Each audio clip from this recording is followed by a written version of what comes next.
મહાદેવ હર. હવે શ્રાવણ મહિનો આવે છે તો શિવની સ્તુતિઓમાં એક વેદસાર શિવ સ્તવ એવું એક સ્તોત્ર છે. એની અંદર પહેલા જ શ્લોકનું અંતિમ વાક્ય છે કે મહાદેવ મેકમ સ્મરામી સ્મરામી.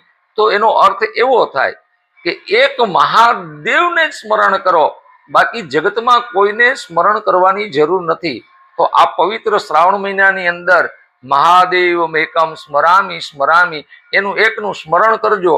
બધાય દેવતાઓ તો અલગ અલગ વસ્તુઓથી પ્રસન્ન થાય, પણ મારો ભોળોનાથ તો ખાલી તમે જલનો લોટો ચડાવશો ને તો પણ પ્રસન્ન થઈ જશે. એમ કીધું કે શિવ જલધારા પ્રિયમ.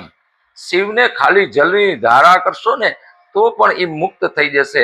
અને જો કઈ મંત્રો ના આવડતા હોય તો બ્રાહ્મણ અને ક્ષત્રિય ઓમ શિવાય નમઃ બોલવું, અને એ સિવાયના દરેક વ્યક્તિએ ઓમ નમઃ શિવાય ઓમ નમઃ શિવાય આમ બોલતા બોલતા શિવજીની કૃપાની પ્રાપ્તિ કરી લેશું આપણે.